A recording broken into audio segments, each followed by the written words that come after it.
One of the first things that everybody wants to know when they decide to do the Otter Trail is how much is it going to cost me? Well, that is not quite as simple as just giving someone a number, and here's why. Welcome to Roughing It with Ruth, the channel where everything is a bit rough around the edges. First of all, you are going to have to pay the base rate for the trail. This is the booking fee to do the Otter Trail. At the time of publishing this video, that fee is 1,500 Rand per person, and that allows you to do the Otter Trail. But in addition to that fee, you will also have to pay a 1% community levy.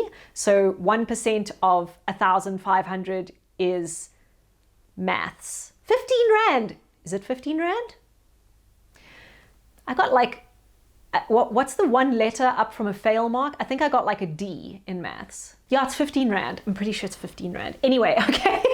That 1% community levy fee is pretty small, but you will also need to pay daily conservation fees. The conservation fees are not included in accommodation prices or in activity prices such as the Otter Trail activity. At the moment, the daily conservation fees are 70 Rand per day. So for a 5-day trail, you would then need to pay about 350 Rand in total, and that is for South African nationals. If you are an international traveler, the conservation fee price goes up significantly.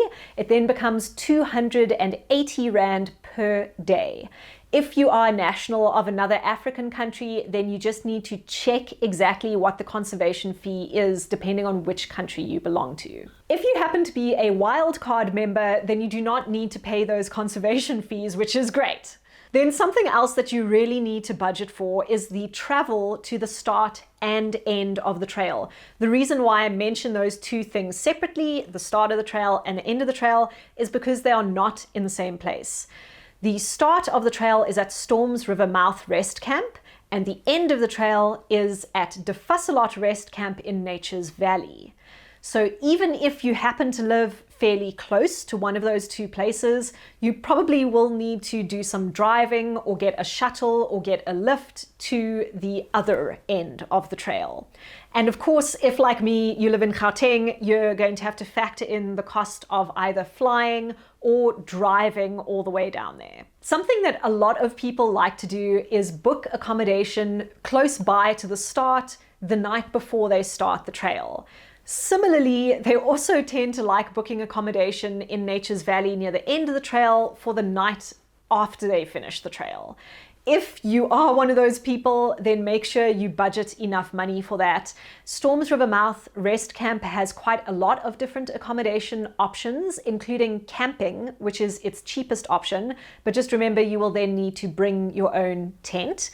The other cheapest option at Storms River Mouth, if you do not want to camp, are the forest huts. De Fusselot Rest Camp in Nature's Valley also has a couple of accommodation options, and Nature's Valley town itself has quite a lot of Airbnb style bed and breakfast type places that you can also stay in. There are also quite a few other towns that are reasonably close to the Otter Trail, such as Plettenberg Bay or Knysna. You definitely also need to budget for food. This can be relatively inexpensive if you are quite an experienced backpacker and you know how to find cheap food at the grocery store, or it can be very expensive if you are buying ready-made, freeze-dried hiking meals online. Then the last thing that I want to talk about in terms of cost is the gear that you're going to need for the trail.